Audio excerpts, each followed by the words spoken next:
Hello guys, कैसे हो आप सभी लोग। बहुत बहुत स्वागत है आपका आज की एक नई वीडियो में। और आज की इस वीडियो में हम बात करने जा रहे हैं बायोलॉजी का फर्स्ट चैप्टर क्लास 10th का, जो कि है लाइफ प्रोसेस। अब आप क्लास 9th से क्लास 10th में आ चुके हो। सो अब आपको पढ़ना स्टार्ट कर देना चाहिए, क्योंकि अब स्टार्टिंग से अगर आप पढ़ना स्टार्ट कर दोगे आगे जाके आपको कोई प्रेशर नहीं बनेगा और आपकी एग्ज़ाम अच्छे से जाएगी। चलिए शुरू करते हैं आज का ये topic, life process. Line by line पढ़ेंगे और उसका मीनिंग समझेंगे। हमें एनसीईआरटी कवर करनी, क्योंकि ज़्यादातर क्वेश्चंस एनसीईआरटी से बनते हैं। आप दूसरी रेफरेंस कर सकते हैं, लेकिन सबसे पहले आपको एनसीईआरटी पूरी की पूरी कंप्लीट कर लेनी चाहिए। तो चलिए लाइन टू लाइन पढ़ते हैं। How do we tell the difference between what is alive and what is not alive. इसका मीनिंग है कि जैसे कि हम कैसे पहचाने हमारे एनवायरनमेंट में कोई चीज़ अलाइव है, मतलब कि कोई नॉन लिविंग थिंग है या लिविंग थिंग है। If we see a dog running or a cow chewing cud or a man shouting loudly on a street, we know that these are living beings. हम जानते हैं, जैसे कि आप कोई भी अपने आसपास चीज देख सकते हो कि कोई कुत्ता भौंक रहा है या कोई काव कुछ खा रही है, तो आप क्या समझ जाएंगे, हाँ ये लिविंग थिंग्स है। आपको कैसे पता चलेगा कि ये लिविंग थिंग्स है? आप कहेंगे कि वो मूवमेंट कोई शो कर रहे हैं, वो चल रहे हैं, वो हार्ट बीट चल रही है उनकी, या वो ब्रीथ कर रहे हैं, उनमें कुछ ग्रोथ दिख रही है, कुछ बढ़ रहे हैं, तो इससे आप बता सकते हैं कि कोई सी भी चीज लिविंग थिंग है या नॉन लिविंग थिंग है। वॉट इफ द डॉग और अ काउ और अ मैन वर asleep? अगर क्या होगा कि अगर आप देखें कि वो चीज सो रही है, तो कोई लिविंग थिंग अगर सोती है तो भी अपन पहचान सकते हैं कि हाँ वो लिविंग थिंग है। We would still think that they were alive, but how did we know that? We see them breathing and we know that they are alive. अगर कोई इंसान सो रहा है, कोई भी जानवर सो रहा है, तो हम ये तो देख सकते हैं वो ब्रीथ कर रहा है, क्योंकि ब्रीथ तो नॉन स्टॉप चलती रहती है, भले ही इंसान सो या ना सोए। तो वो तो इससे अपन को पता चल सकता है कि वो अलाइव है। What about plants? How do we know that they are alive? We see them green. Some of us will say, but what about plants that they leave a color other than green? आपने देखा होगा, अगर आपसे पूछे कि plants को आप कैसे पहचान सकते हैं कि ये अलाइव है या नहीं, तो आपका फर्स्ट होगा कि वो ग्रीन होते हैं। लेकिन ऐसे भी तो एनवायरनमेंट में कई सारे प्लांट्स हैं जो कि ग्रीन नहीं है, उनके उनकी लीव्स के अलग अलग कलर्स हैं। तो आप कैसे कहेंगे कि ये ग्रीन है? They grow over time so we know that they are alive. हम उनमें एक मूवमेंट शो, अपन उनमें उनके अंदर एक ग्रोथ का मूवमेंट देख सकते हैं। जैसे कि आपने प्लांट्स ग्रोथ करेंगे तो हम देखेंगे हाँ ये अभी छोटा प्लांट था, बड़ा है, तो मतलब इसका मतलब है कि ये अलाइव है। In other words, we tends to think of sort of movement, either growth related और not.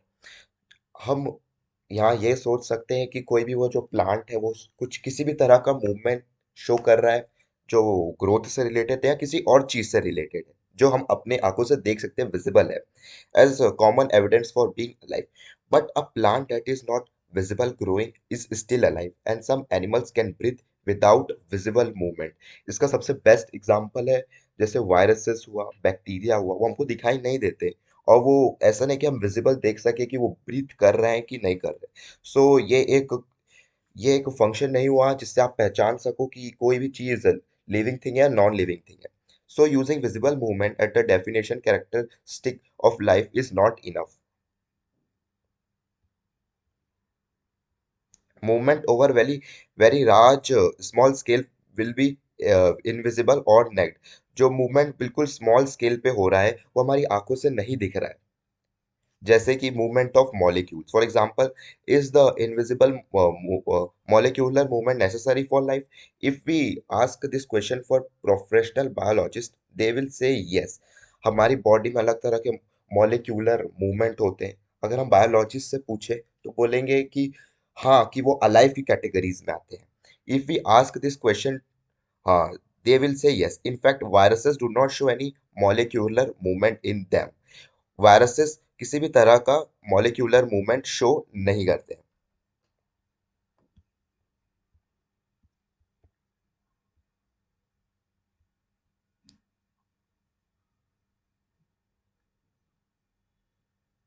And this is partially why there is a controversy about whether they are truly alive or not. और अभी तक यह मतलब कि आप कह सकते कंफर्म नहीं हो पाया है कि वायरसेस अलाइव हैं या नहीं, क्योंकि जब वायरसेस एनवायरनमेंट में होते हैं तो बिल्कुल नॉन लिविंग थिंग्स जैसा बिहेवियर शो करते हैं।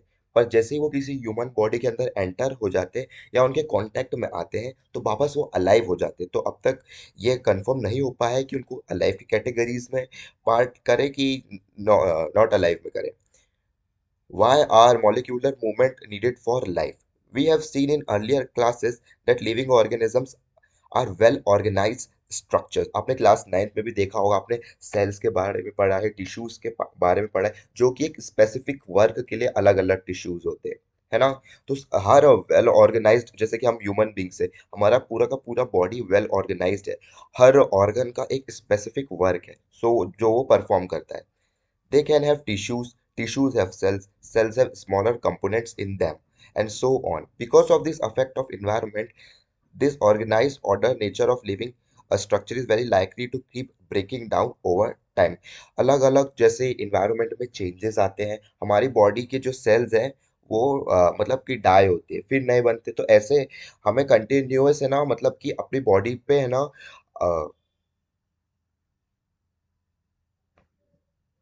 अपनी बॉडी को रीजनरेट करते रहना चाहिए, क्योंकि अपनी बॉडी अपने आप रीजनरेट होती है, वरना किसी भी स्पीशीज की एग्जिस्टेंस नहीं बचेगी। In order to break down the organisms will no longer be alive, so living creatures must keep repairing and maintenance their structure. Living thing को अपनी जो भी बॉडी है उसको ना रिपेयर करते रहना चाहिए। Since all these structures are made up of molecules, they must move molecules around all of them. जैसे कि हमारी पूरी बॉडी किसी मॉलिक्यूल से बनी हुई, किसी ना किसी कंपाउंड से मिलके बनी हुई है। Let us maintain process in living, let us explore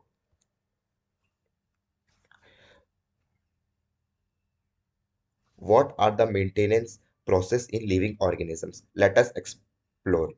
So let's start our next topic, what are life processes. इसका अपन मीनिंग समझते हैं, इस चैप्टर का इसका क्यों दिया गया है, इसका मीनिंग क्या है चैप्टर का। The maintenance function of living organisms must go on even when they are not doing any particular work.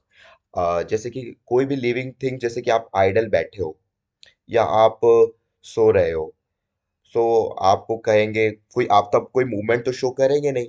आप बैठे हैं, सिंपली बैठे हैं, तो कोई मूवमेंट शो नहीं करेंगे, लेकिन आपके जो इंटरनल पार्ट है आपकी बॉडी के अंदर तो अलग अलग तरह के मूवमेंट हो रहे होंगे। जैसे कि आपकी हार्ट बीट चल रही होगी, आपके बॉडी में ब्लड सर्कुलेशन हो रहा है, लेकिन ये मूवमेंट तो चल रहे हैं, है ना। when even when we are just sitting in class, even if we are just asleep, the maintenance jobs has to go on. हमारी बॉडी के अंदर मेंटेनेंस चलते रहना चाहिए, वो स्टॉप नहीं होना चाहिए। The process which together perform the maintenance jobs are called life processes. The process which together perform a maintenance job are called life processes. ये बहुत इंपॉर्टेंट पॉइंट है। जो प्रोसेस हमारी बॉडी के अंदर चल रही है, जिससे हमारी बॉडी का मेंटेनेंस हो रहा है, उस प्रोसेस को लाइफ प्रोसेस बोलते हैं। Since this maintenance process are needed to prevent damage and break down, ये मेंटेनेंस प्रोसेस नेसेसरी है हमारी बॉडी में किसी भी तरह के डैमेज या ब्रेक डाउन को रोकने के लिए। Energy is needed for them, किसी भी तरह मेंटेनेंस, जैसे हमारी बॉडी को किसी की भी तरह से जैसे कहीं चोट लग गई तो उसको वापस सही होने के लिए हमें किसी ना किसी तरह की एनर्जी की रिक्वायरमेंट होती है। This energy came from outside the body of live individuals organisms। जैसे कि हम प्रोड्यूसर्स तो नहीं, हम कंज्यूमर्स हैं, हमें बाहर से जैसे खाने की जरूरत पड़ती है, ऑक्सीजन की जरूरत पड़ती है एनर्जी के लिए, जो हमारी बॉडी को वापस मेंटेन करने के लिए हेल्प करती है। So there must be a process to transfer a source of energy from outside the body of an organisms. ये किसी ना किसी तरह की प्रोसेस होगी जिससे हम एनर्जी को आउटसाइड से, आउटसाइड ऑफ द बॉडी से कंज्यूम करें, which we called as food. जैसे जिसको हम कहते हैं फूड, फूड के फॉर्म में हम एनर्जी अपनी बॉडी के अंदर लेते हैं to the inside. The process we commonly known called, इसी प्रोसेस को हम न्यूट्रिशन कहते हैं। किसे मतलब कि energy uptake of energy is called nutrition.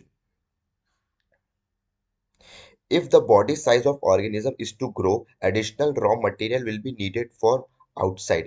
जैसे कि हमारी अगर हमारी बॉडी का साइज अगर बड़ा होगा, ग्रो करेगा, तो हमें रॉ मटेरियल्स चाहिए बाहर से, जैसे खाना चाहिए, पानी चाहिए, ये हमें चाहिए। एनर्जी चाहिए हमें। Since life on earth depend on carbon based molecular, most of this food sources are made up of carbon based. हम किसी भी तरह का फूड खाएं, क्योंकि देखो इन्वायरमेंट में है ना, मतलब कि लगभग सारी चीजें में किसी ना किसी तरह से कार्बन है। यहाँ तक कि हमारी बॉडी के अंदर भी कार्बन है। सो हर ये सब कार्बन मॉलिक्यूल से बनती है, तो हमारी बॉडी, हम जो फूड खाते हैं उसमें भी कार्बन मॉलिक्यूल्स होते हैं। Depending on the complexity of this carbon sources, different organisms can use different kinds of nutrition process. जैसे कि जैसे कोई कार्बन, किसी के जैसे जो गाय होती है वो क्या खाती है, घास खाती है, जिनमें सेल्यूलोज होते हैं, जिनको पचाने के लिए मतलब बहुत एनर्जी चाहिए होती है। तो उनका अलग सिस्टम है, डाइजेस्टिव सिस्टम उनका अलग हुआ, हम लोगों का अलग है। जैसे कि जो लॉयन होते हैं वो मीट खाते हैं, उनका अलग डाइजेस्टिव सिस्टम है। तो इनके अंदर ये सब है ना, कार्बन से बने हुए फूड है, सब में कार्बन होता है, लेकिन इनकी कॉम्प्लेक्सिटी बहुत ज़्यादा होती है। सो इसको कम जो इस जैसा हम फूड कंज्यूम करते हैं ना, वैसे ही हमारा डाइजेस्टिव सिस्टम होता है। The outside source of energy could be quite varied since the environment is not under the control of individual organisms। ये बात तो हम सभी जानते हैं कि जो हमें बाहर से मिलेगा हम वही खाएंगे। अब ये तो है नहीं कि हम कुछ और उगा के खा लें जो इन्वायरमेंट में नहीं है। तो जो इन्वायरमेंट में चीज़ है वही हम कंज्यूम कर सकते हैं, और हम उसको छेड़ भी नहीं सकते। This sources of energy therefore need to be broken down और build up in a body and must be finally converted uniform source of energy that can be used for various molecular movement needed for maintenance of life structure। हमें ऐसी energy बाहर से molecular movement की जरूरत है, जिससे हमारे जो मेंटेनेंस है हमारी बॉडी का वो चलता रहे। as well as the kind of molecular body need to grow. For this, a series of chemical reaction in bodies are necessary। हमारी बॉडी के मेंटेनेंस के लिए, एनर्जी लेने के लिए अलग अलग प्रोसेसेस है। उसमें बहुत सारी केमिकल रिएक्शंस भी पार्ट लेती है, हमारी बॉडी के अंदर चलती रहती है, जैसे कि oxidising, reducing reactions are some of the most common chemical means to break down molecules। ये दो तरह की रिएक्शन बहुत कॉमन है किसी भी तरह के मॉलिक्यूल्स को तोड़ने के लिए। For this, many organisms use oxygen source from outside the body। The process of acquiring oxygen from outside in the source, this process to break down for food for cellular need, that we called it known as respiration। इस process को हम respiration बोलते हैं। किसी भी तरह का means oxygen हम बाहर से लेते हैं और उसको ब्रेक डाउन करके, जैसे कि आप ये नहीं समझिए कि हम सिर्फ ऑक्सीजन ले रहे हैं और लंग्स में जाके वो वापस बाहर आ रहा है, उस प्रोसेस को हम ब्रीदिंग बोलते हैं। ब्रीदिंग बोलते हैं, और जो रेस्पिरेशन हम उसे बोलते हैं ऑक्सीजन लेना, जिससे वो हमारे फूड के अंदर जाके हमारे हर एक एक सेल्स तक जाता है। हमारे फूड को ना डाइजेस्ट करने में, उसको सिंपलर पार्ट्स में कन्वर्ट करने के लिए जिस प्रोसेस का इस्तेमाल करते हैं उसको हम रेस्पिरेशन बोलते हैं। There is a huge difference between respiration and breathing। In this case of single-celled organisms, no specific organ for taking in food। किसी भी सिंगल सेल्ड ऑर्गेनिज्म जैसे कि बैक्टीरिया हुआ, वायरसेस हुआ, उनके पास किसी भी तरह का स्पेसिफिक कोई ग्लैंड नहीं होता है, कोई बॉडी पार्ट नहीं होता है जिनका फूड खाना हुआ, रिमूवल ऑफ वेस्ट हुआ, फूड कंज्यूम करना या रिमूव करना, ऐसा उनके पास कोई भी मतलब कि ऑर्गन नहीं होता। उनका जो सरफेस है उन्हीं से ये सब एक्सचेंज ऑफ गैसेस होती है। Removal of waste may be needed because the entire surface of organism is in contact with environment। उनकी जो पूरी बॉडी है वो एनवायरनमेंट के कांटेक्ट में होती है, सो वो कहीं से भी कंज्यूम कर सकते हैं और कहीं से भी एक्सक्रीट कर सकते हैं। But what happens when the body size of an organism increases and body designs become more complex? जैसे कि ह्यूमन बींग्स का, हम लोगों का बॉडी डिजाइन बहुत कॉम्प्लेक्स है। हमारे यहाँ ऐसा तो है नहीं कि कहीं से दूसरी उंगली आ गई, पूरा फिक्स्ड बॉडी डिजाइन है। अंदर बहुत सारी है ना, मतलब कि गतिविधियां चल रही है हमारी बॉडी के अंदर, अलग अलग तरह की प्रोसेसेस चल रही है। सो इनको ये बहुत अपने बॉडी को बहुत कॉम्प्लेक्स बनाता है। तो हम ऐसे सिंपल डिफ्यूजन या ऑक्सीडेशन प्रोसेस से तो कर नहीं सकते कि हमारी पूरी बॉडी एटमॉस्फेयर में हमने ऐसे ही स्किन से खाना खा लिया, ऐसा तो हो नहीं सकता।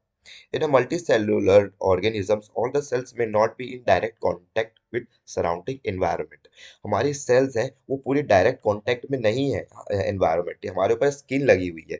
Thus, simple diffusion will not meet the requirement of cell, so simple diffusion process से हम सेल की रिक्वायरमेंट पूरी नहीं कर सकते हैं। We have seen previously how in multicellular organisms various body parts have specialized in function they perform।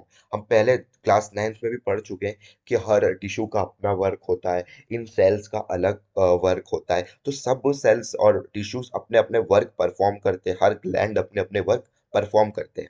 We are familiar with the idea of this specialized tissue and right their organization in the body of organism. It is therefore not surprising that the uptake of food and an oxygen will also be function of specialized tissue। जैसे कि इसमें कोई हैरानी की बात नहीं है कि फूड और ऑक्सीजन हम जिस तरह से लेते हैं वो भी किसी स्पेशलाइज्ड टिश्यू और सेल्स का काम है ना। However, this poses a problem since the food and oxygens are now taken up one at one place in the body of organisms while all parts of the body needs them। अब हम देखिए, आप breathe breathe करते हैं, oxygen हमारे lungs में जाता है। सो आप बोल रहोगे कि ऑक्सीजन फिर वो कार्बन डाइऑक्साइड के फॉर्म में बाहर आ जाता है। लेकिन ऑक्सीजन तो हमारे लंग्स तक ही जा रहा है, तो आप कहेंगे हमारे जो सेल्स है, पैर के सेल्स है, वहां तक कैसे ऑक्सीजन पहुंचेगा? तो ऐसा नहीं है। वो जो ऑक्सीजन के अंदर आता है वो छोटे छोटे जो कैपिलरीज होते हैं उनके जरिए जाता है, वो एक एक सेल्स तक पहुंच जाता है। The situation created need for transportation system for carrying food and oxygen from one place to another in the body। इस प्रोसेस को हम ट्रांसपोर्टेशन कहते हैं। मूवमेंट ऑफ एनी फूड और oxygen from one part to another, this process is known as transportation. और ये किसकी help से होता है? ट्रांसपोर्टेशन सिस्टम की हेल्प से। While chemical reaction use the carbon source and the oxygen for energy generation। अलग अलग तरह की केमिकल रिएक्शंस होती है जो कार्बन रिच फूड्स को तोड़ती है जिससे हमें एनर्जी मिल सके। They create by product that are not only useless for cells for the body. जैसे कि CO2, ये हमारे लिए बाय प्रोडक्ट हुआ, ये हमारे बॉडी में किसी अब काम नहीं आएगा, ये वेस्ट प्रोडक्ट हुआ, but could be even harmful. जैसे कि अगर CO2 हमारी बॉडी में रहेगा तो हमारी बॉडी के लिए बहुत हार्मफुल होगा, उसको हमें अपनी बॉडी से रिमूव करना बहुत जरूरी है। This waste by products are therefore needed to be removed from the body and discarded outside by the process of excretion. इस वेस्ट को हम बाय प्रोडक्ट, जो ये बाय प्रोडक्ट है, उसको हम बॉडी से रिमूव कर सकते हैं। उस प्रोसेस को हम क्या बोलते हैं? एक्सक्रीशन। किसी भी तरह का removal of waste from the body, इसको कहते हैं excretion. Again, if the basic rule for body design in multicellular organisms are followed, a specialized tissue for excretion will be developed। हमारी बॉडी में excretion का specialized tissue है, एक organ है, which means that the transportation system will need to transport waste away from cells in an excretory tissue। हमारी body के अंदर excretory tissue है जिनका ये वर्क होता है कि किसी भी तरह का जो वेस्ट मटेरियल है उसको ट्रांसपोर्ट करना। Let us consider this various process so essential to maintain life one by one. अब हम एक एक करके पार्ट्स में देखेंगे कि कैसे डाइजेस्टिव सिस्टम काम करता है, कैसे रेस्पिरेटरी सिस्टम काम करता है, ट्रांसपोर्टेशन सिस्टम काम करता है। ऐसे में स्पेसिफिक मतलब कि स्टेशन बाय, जैसे अब स्टेशन पे ट्रेन रुकती है ना, वैसे स्टेशन बाय स्टेशन जाना चाहिए। ये एक अपन ने इंट्रोडक्शन वीडियो था, तो इसमें हमने इंट्रोडक्शन पूरा कवर कर लिया है। इसके बाद अगले वीडियो में हम न्यूट्रिशन, जो कि है डाइजेस्टिव सिस्टम कैसे वर्क करेगा, उस पर वर्क करेंगे। पहले हम जैसे कि प्लांट्स की बात करेंगे, उसके बाद हम ह्यूमन बींग्स की बात करेंगे। स्पेसिफिकली इस चैप्टर में हमें ह्यूमन बींग्स के बारे में ही पढ़ना है और प्लांट्स के बारे में पढ़ना है। इसके बाद वाले वीडियो में हम देखेंगे कि कैसे प्लांट्स न्यूट्रिशन कंज्यूम करते हैं, सब तरह का न्यूट्रिशन कैसे कंज्यूम, फिर एनिमल्स कैसे कंज्यूम करते हैं। तो आज की वीडियो में इतना ही। आई होप आपको ये वीडियो अच्छी लगी होगी, आपको पूरा इस चैप्टर का इंट्रोडक्शन समझ में आ गया होगा। अगली वीडियो में हम बात करेंगे डाइजेस्टिव सिस्टम की। तो प्लीज़ चैनल को सब्सक्राइब कर लें और वीडियो को लाइक कर दें। और अगले वीडियो की नोटिफिकेशन जिससे आपको मिल जाए और आप पढ़ते रहिए। Thank you.